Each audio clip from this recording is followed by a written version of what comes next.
So, another win for the Wire. The Wire tamed the Tigers. This week, we face Leeds at Headingley in Super League's 30th birthday.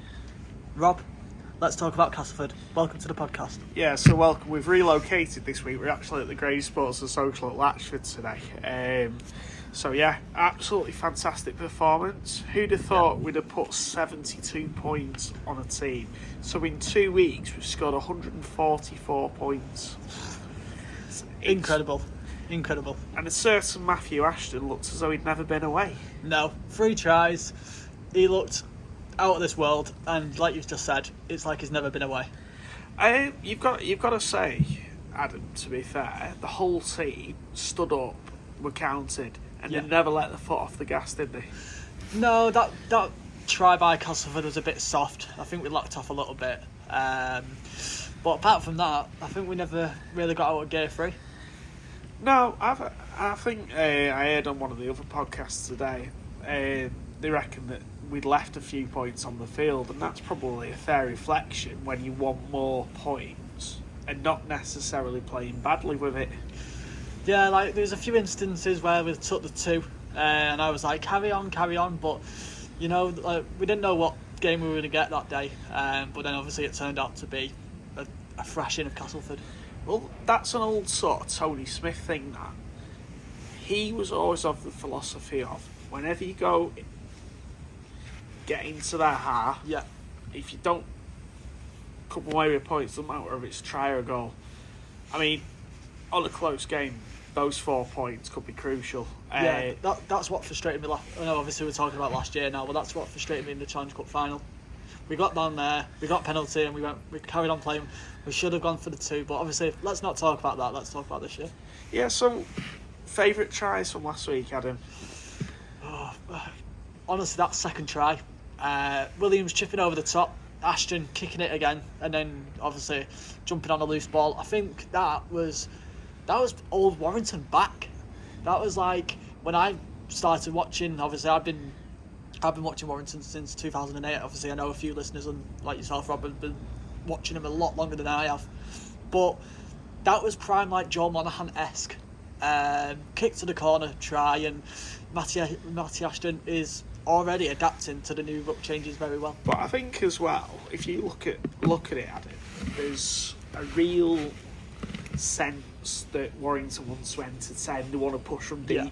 Last year, you didn't see a lot of that. Last year, a lot of it was they played down the middle. Now, they're still playing a bit down the middle, but they are starting to move the ball. Starting to get width on the ball. And if you can get good ball to like King and Ashton, incredible. And you've got every chance of. I mean, how good was Kalepi Tanganoa? I was just about to mention him. 4 tries, like, wow, that's why we signed him. I know, obviously, we can't blame Castleford's defence. It was a bit poor, a bit ropey to say the best. But as we've mentioned before, like you mentioned last week, Rob, you can only play what's in front of you. Yeah, you can, and you no matter who you play, you can't really slack off. No. You can't be like, oh, it's only Castleford, and you can't go into that with that sort of mentality. You've got to be prepared all the time to give 110%, and I think Warrington have shown they can give 110% when they need to.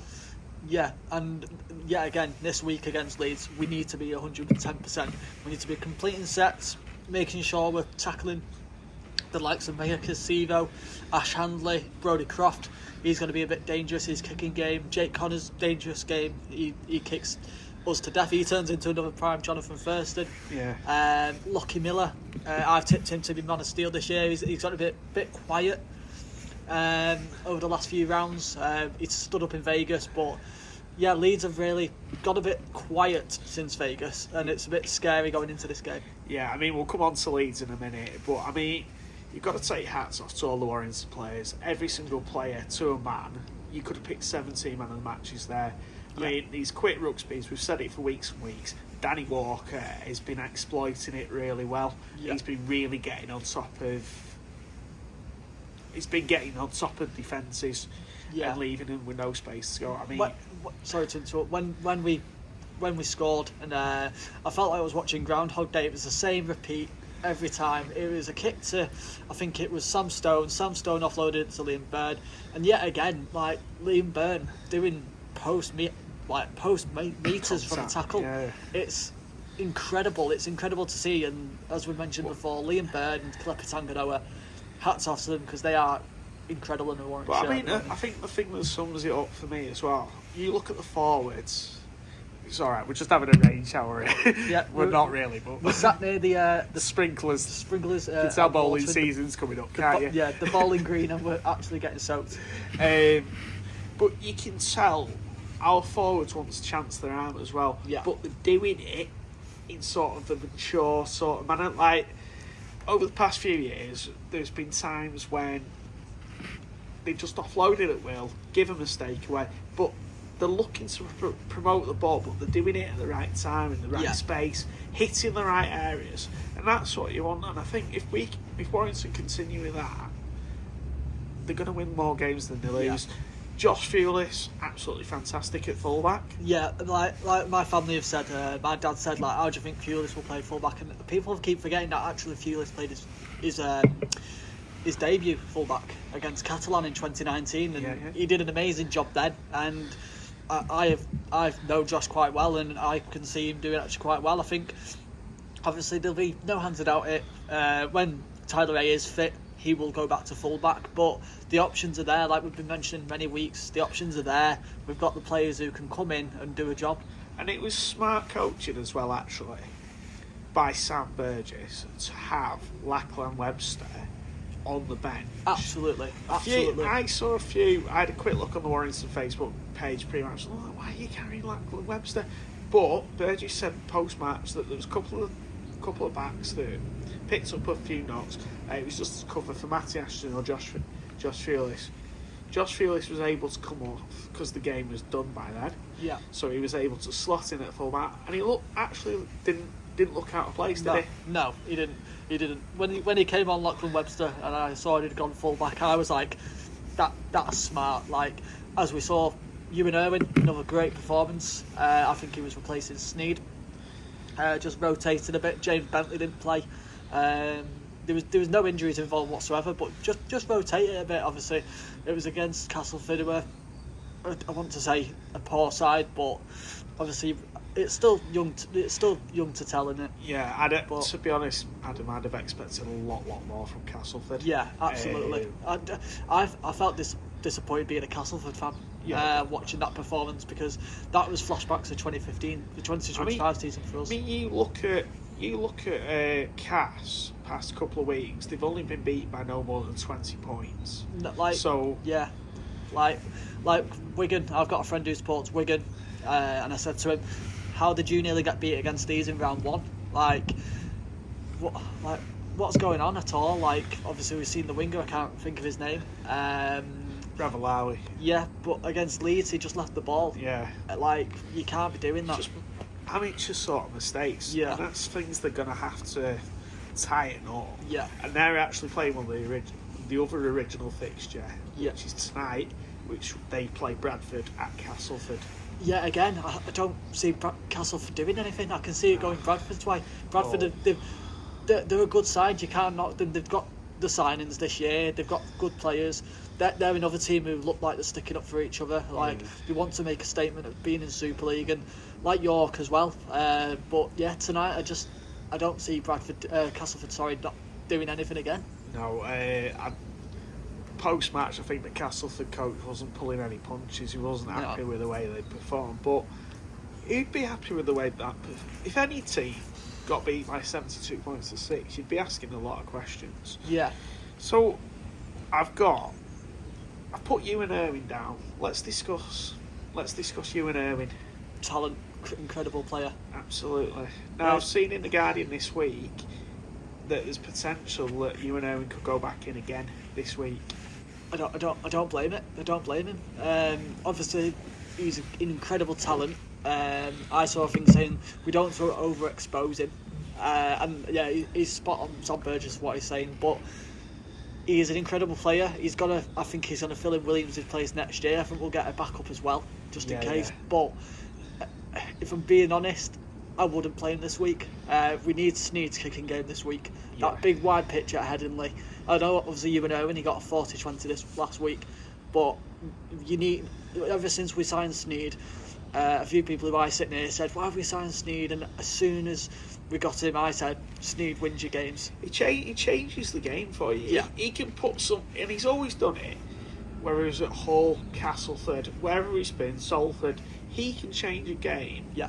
On Like the drop that. of a hat. Absolutely. When we had a dropout, I keep relating back to last year in the Challenge Cup final, when we had a goal line dropout and he kicked it and we got the ball back because Mikey Lewis forgot to catch the ball. Made an absolute mess of that. Yeah, but yeah, again, there we go. Sneed again kicking teams to death, and we need that on Sunday. Yeah, squad in general.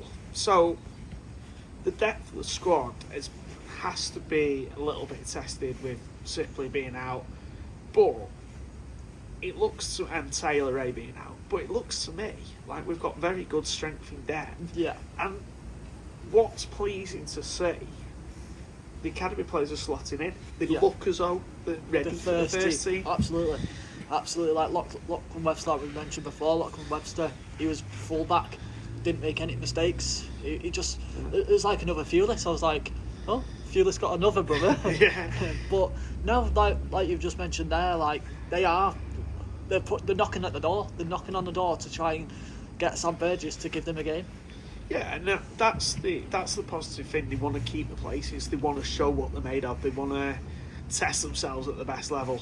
I mean, I think, I don't know, you put Ewan Irwin in this weekend, he's not going to take a backward step. He's not going to go, Leeds, I'm not going to bother this week. He's going to be into it. He's going to be up for it. He's going to be ready to go.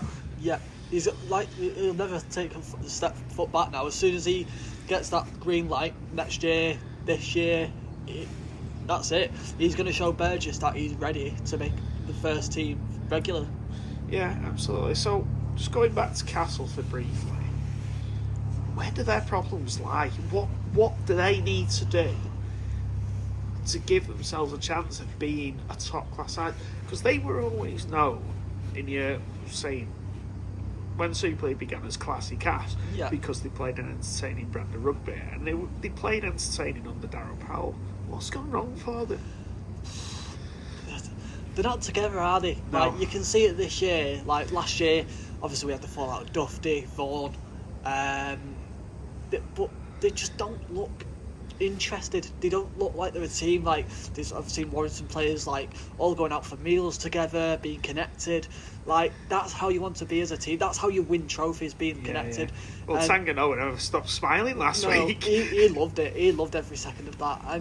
But Castleford, they just didn't want to stick up for each other, and it was very, very poor. I mean, Cass is like Warrington. It's a little bit smaller than Warrington, but it's a rugby league town, and it must be hard for the Castleford fans to want to commit to buying season tickets when that sort of performance is on. Yeah, like you've got a new head coach, Ryan Carr. You've got players who, look like they want to play rugby, but no. I mean, they've had a lot of injuries, but so have other clubs. Yeah, I don't know if this has got anything to do with it. I saw some Castleford fans not very happy on Facebook. They've had a lot of redevelopment to the stadium. They've got rid of a pizza stall. I know. Well, they're all up in arms about that. I know a lot of fans love that pizza. I'd never tried it. I was unlucky not to try it. I love a pizza, but they've got a redevelopment of the stadium. They've taken all the grass off behind it and they've put AstroTurf there to make it look like a Victoria Park training ground. So that's where the reserves are going to play. They've painted all the stands black. They've got a new screen. They've got a new roof on one of the stands, I think it was, or something. They've got a new car park, but it's all right doing these things if you've got the team to back it up. Yeah, absolutely. I mean, I'm sure they've got a partnership with one of the NRL clubs as well. I'm not sure. But they're never going to do anything unless they put some more investment into the players. I mean, I thought they'd signed decent. I thought they were going to be like a bit of a dark horse, but they're failing to deliver. It's like Huddersfield again. Yeah. Huddersfield are really failing to deliver. So Cass are failing to deliver It's like Matt Ellis at Wakefield. Matt Ellis has done an incredible job. I rate Matt Ellis. He's the owner of the DIY kitchens. I didn't know that, but he's owner of the DIY kitchens. That's why it's called the DIY Kitchen Stadium. And he's transformed Wakefield. Well, news this week that Roger Tuivasa-Sheck could be signing for Wakefield next year. Where has that come from? It's incredible. If that happens, that wouldn't have happened a few years ago. No. But what Matt Ellis has done, he's actually put a lot of time, a lot of money into that stadium. Yeah. He's like we just mentioned. Then he's got the squad now. He's building a newish stadium. He's built that new stand. I didn't experience it last year. I was actually working on that day when we played Wakefield, so I will be going this year. Taking up the free coach. Free coach travel again. Got to take it while Absolutely. You can. But yeah, he's funding his own money into the club. He's got the squad, and now he wants to make it a good team. And yeah, like you just said, Roger Tuivasa-Sheck, like you said a few years ago, that if you said that to me, I'd laugh at you. But they seem to be getting some good players. They got the ex NRL winner Tyson Smoothy. He's a bit quiet at the moment. Jazz Savanga. Yeah, but it's incredible. It's nice to see. Yeah, it's good, and it's good that there's more teams pushing into that fray and challenging the established clubs like Wigan, the Saints, Warrington, Leeds. It's good to see clubs like York and clubs like Bradford and clubs that have been really on the back burner. Yeah, At some of the worst times of the history. Like financially, I don't think you remember like Wakefield got relegated not so long ago. Yeah. Like they're back in the big time now. It's nice to see like a big name if he does go to like, I don't want to say small club, but they are kind of a small club, if you get me. Yeah, they are. Well, yeah, because they are.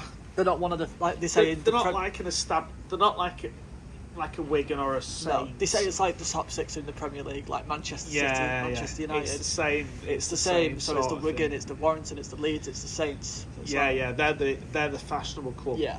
You see Wakefield as unfashionable. So this weekend, Warrington make the hour journey to a stadium I actually really like, AMT Headingley Stadium, for a repeat of round one in 1996, where Warrington Wolves, I did a bit of research, won 22 points to 18, and Matiaki Mafi scored the first try in Super League for Warrington. Well, I did see that try, and if it was me, I would have gone up to the screen. Yeah, I think it was out of touch. Yeah. But I'm gonna be out here. I don't really rate Headingley. Everyone says it's really good, but if I'm being quite honest, I don't see all the hype. It's like being at a Coliseum. It's 3 big, massive stands, and then you're just there in the little pits, standing. It's going to be cold. If it's wet, it's horrible. It can be horrible on that terrace. Do you know what makes me laugh about Leeds? All the students in those flats behind, they can sit in the top windows and watch the games. I might just go in there and stay warm, because if it gets cold, obviously we just said it's going to be cold on that terrace. Oh, it's never warm. No. But if it's like this, it's not going to be too bad. So let's have a look at the game in depth. Leeds have come off back-to-back defeats. Warrington just can't stop winning at the moment. Which way is it going to go? Who's going to make the differences? So it's going to be in the forward pack, I think, isn't it? Like Liam Byrne doesn't need to stop what he's doing. Tanganoa, don't stop what you're doing. As we mentioned there, they have a few more dangers than us on the field. Obviously they've got Lockie Miller, Brody Croft, Jake Connor, but so do we. It's like obviously we're going to get in the score predictions in a bit, but it's going to be a very close game and it's going to be entertaining. It's very hard to call, and it's very hard to sort of say Leeds will win, Warrington will win. I think a lot of it's going to come down to who makes the least errors. Yeah. I don't think you can say Warrington will go there and blitz it, because I would expect a Leeds squad to, especially after Brad Arthur read the rounds of the kitchen to Leeds last week. Yeah. Oh, did you see his interview with his son? No. Someone asked him saying Did like, he ground him for a week? No. He said, "Oh, your son scored against you." He wasn't impressed. Yeah. But to be fair, it was a stupid comment the pundit made. But yeah, like they got bullied against Hull FC, and Hull FC are another team who are quiet at the minute. And Mako Silva sort of was kept very quiet by Hull. Is he still in Vegas? Has he even left? Mia Casino has he been left in Vegas? He's gone very quiet. He scored 5 tries. Was it 4? I can't remember what it was. Yeah, he's scoring for fun. Yeah, but teams just it's like Paul Vaughan when he first signed for Warrington, he was out of this world. He got the Dream Team nomination. Unfortunately, he got banned. Obviously, picking up whoever it was who got injured against Saints. Still a stupid rule in my eyes. But yeah, he went, obviously, like the next year after that, Paul Vaughan went very quiet. But yeah, Sevo, he's gone a bit missing. Well, presuming Josh Smith plays on Sunday, Josh Smith will have the task of man-marking Sevo. He's going to need a bit of work. He's going to need... With Hopewati inside him, I think. I'm saying I think. I can't remember which way round him. Whether it's... Is it King and Ashton or Hopewati and Ashton? Hopewati and Ashton, I think it is. Right, so it's King and Smith. Yeah. In a roundabout way, that's not bad because they've got the strength if they need to. James Harrison will possibly be on that side. Yeah. With Luke Yates in the middle, so that they've got that side sort of sewn up. I think what Warrington needs to do is play how they've been playing. Yeah. Forget who the opposition is. Yeah. Play to what they've been doing. Yeah.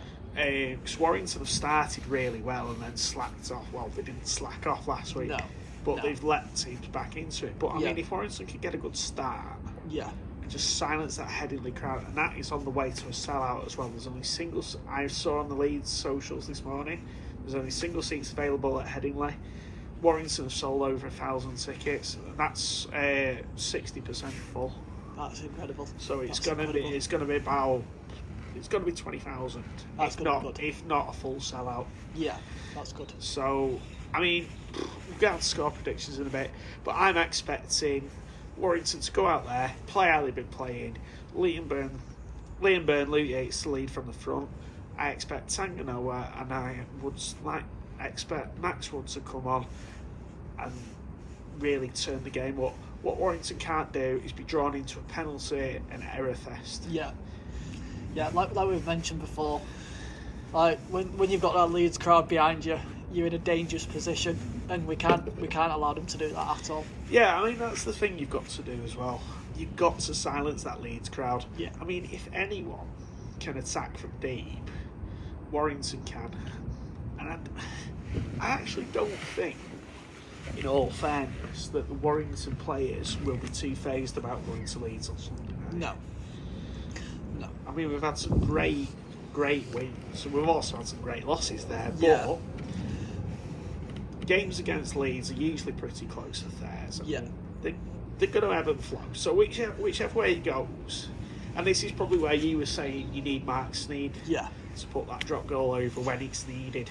Yeah, well, as you've mentioned before, you've done your research. If he gets one more drop goal, he's got 50 in his career. Yeah. I can see him getting it on Sunday night. It's going to be a tight affair. And I'll give you a couple more stats there was an article on The Guardian. This is where I've got my research from. Matty Ashton, if he plays, which I presume he will play, 102 league appearances. That's flown. That's flown. I remember making his debut. Was it against? I don't even know who against. I can't even remember. I think it was it Wigan away in 2020? It might have been a Wigan away. Yeah, and he was a talent then, and he still is. He's going to be absolutely superb. James Harrison will make 200 career appearances, so that's across Featherstone and Warrington. Again, if he plays, really but good he player. will play. Yeah. I mean, James Harrison looks like a different player, doesn't he? Yeah. I mean, I don't know whether the second row is actually suiting him a little bit more. I'd say so. He looks like he's never been out of place there. No. He looks like he's fitting in quite well. And last weekend, Warrington run with Walker and Crowther is your interchange hooker. Do you think they'll go that way again? No. Or do you think you'll put Sam Powell in Sam Powell in there. I think he's got to have that experience a bit. I do rate Jordy Crowther, but you've just got to give Sam Powell. Yeah, I'm expecting another big game from Sam Stone again. Yeah. He does the little things off the ball, you see. Yeah. But what Warrington can't do, and I know Leeds will try and draw you into it, he's been drawn into giving penalties away, especially at the wrong end of the field. You give penalties away sort of in your 10 metres. You're screwed. You're screwed. And it's Jack Smith, so you've got to be making sure you're back on side, you're ready to go. But I mean, all this will be being drilled in by Steve McNamara and Sam Burgess. They're not going to be like underprepared for it. They're going to be ready to really play. So, because it's the 30, well, we'll go on to this one. So, Super League starting, we're up to the round 5 mark. Coaches. Going to be certain coaches that are now going to start feeling the pressure. Yeah, as we seen last week, first departure was Luke Robinson at Huddersfield. I feel a bit tight for Luke Robinson in a way, because like another one, his team obviously, but I don't know. I do feel tight for him, and I don't feel tight for him, obviously. But like Huddersfield, as we mentioned last week, don't know what's going on with them at the club at the moment. Like obviously in the Challenge Cup game, they only had 700 fans. Yeah. It's a bit of a hard one at the minute, but I don't know who you're getting to replace him. No, it's who's out there. Yeah, Ryan Carr at Castleford, I'd say. He's going to start feeling the pressure. Yeah, he's got to start feeling it. Adrian Lamb at Leeds. Adrian Lamb, another one. He could possibly feel the pressure, because I think they've only won twice this year, Lee. Yeah, they won Leeds and they beat... I can't remember who they beat. Beat Toulouse. No, they beat Toulouse, did we? No, they didn't. I don't know. But he's going to start feeling the pressure soon. I also would throw into that mix John Cartwright at Hull. Yeah. I think he's going to start feeling the pressure. I mean, they are starting to... They picked up a big win against Leeds, which probably on balance will... Give him a few weeks to sort of get his head in order, and I know they've been besotted by injuries as well, so that makes it that little bit harder. Is Sam Burgess still under pressure? He's only 5. We're only 5 games into the season, but are we 3 games away from fans turning the tide, or can we say, look, Sam's not under any pressure at the moment? Like you just said there, I'd say give him 3 more games. If he does very well within 3 games, obviously win, lose or draw, as long as we turn up, that's all the fans are bothered about. But I do feel like Burgess is still a bit under pressure. I don't know why I keep saying that, but like I feel like Steve Mack has saved his job in a way. Yeah. He's obviously, like we mentioned before in like the first ever podcast, there's going to be bits where Burgess isn't good at and Steve Mack's taking in, and there's going to be stuff what Steve Mack's not good at and Burgess is going to fill in. Yeah, absolutely. And we said this pre-season, that's probably what Sam needs. Yeah. Is someone just to bridge the gap and bring that knowledge, depth and experience out. Yeah. Because sometimes you do need that extra voice just to give you... And you can see that Steve McNamara's changed things around. Yeah. And it's slight little things. Yeah. And that's sometimes all you need, is to change slight bits and pieces and just get things a little bit more focused. But I mean, there's a lot more team unity, because after every try that was scored, jumping on each other, they're all in a huddle, and I think that's a good indication of what Warrington Wolves are about this year. Yeah, and absolutely. If you're going to go on to win a grand final, that's what you want. You want your togetherness. Yeah. And Burgess said last week that the squad pulled up all right. There was no sort of extra injuries, so they can run with the same 21-man squad. That's good. And then he's got selection dilemmas. So, do you play Ewan Irwin? Do you play Max Sneed? Yeah. Do you put Max Wood in there? Do you do this? There's all those sort of questions that are going to be answered. The reserves are actually playing Friday night at Headingley in Leeds. So We'll have a look at the reserves team and see whether Ewan Irwin's in Yeah. the reserves. We'll or see. whether Steve's in the reserves this week. We'll never know. We'll see. So, as it's the 30th year of Super League this year, and anyone who wants to comment, let me know. Best shirts in the Super League era.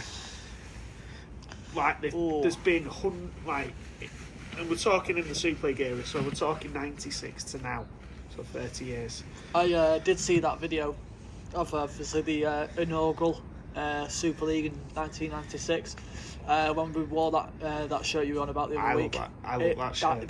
That green and that white was one. lovely. I've got to agree with you there. That was lovely. Did you see that by Paul Cullen on the Wolves socials? I did. This is something I've said to you before.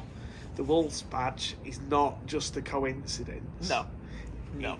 It's come off the town crest. Yeah. And he was looking for ideas, and he come up with Warrington Wolves. So it's not just.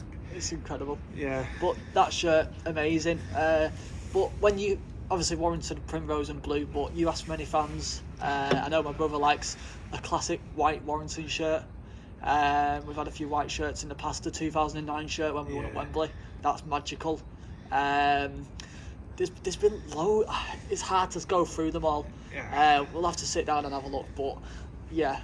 Drop anyone who wants to comment. Drop your comments in. Yeah. Tell us what your favourite shirt in the last 30 years. Yeah, like when you think of St Helens, like their shirt this year, they've gone back. They've gone back to 1996. Do you know what my favourite shirt is? Go on. This year's. Do you like it? I do, because it's gone back to the future. Yeah. So it was the first.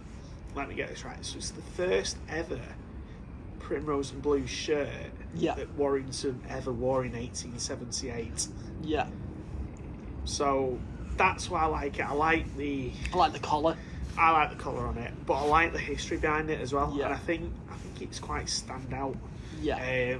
I think that's nice. Just trying to think. I did like 2010 or 2011. It was green. It was green and red. It looked like a South Sydney shirt. I love that shirt. I think it was 2011 one. Yeah, I think it might have been, or I'm not sure. But yeah, there's so many I can think of. Obviously, it's like we're only here for a period of time, but yeah, there is a few shirts what I'd love to see Warrington remake. Like we had it a few years ago for, I think it was Magic against Hull FC. Oh yeah. 2023. That was a nice shirt. Yeah. But like you said, this year spot on. I think I was watching highlights back and I actually paused it at a right time, and I think it was when Matty Ashton scored his hat trick in the over in the East Stand, and it looked like it was old Warrington. I'll if anyone wants to see it, let me know. But I paused it at the right time, and it literally looked like we were in World of Spool, and it was old Warrington playing, and it was strange. You could have Brian Bevan there. Yeah, it was strange. It was strange, but yeah, I've got to agree. This year's shirt is very nice. I do like it. Yeah, I think they've done a good job of it this year. The Magic shirt a couple of years ago, when we actually played at Ellen Road, which was a remake of the '97 one. Yeah, that was quite lovely. Nice. And they actually put the old badge back as well. Yeah.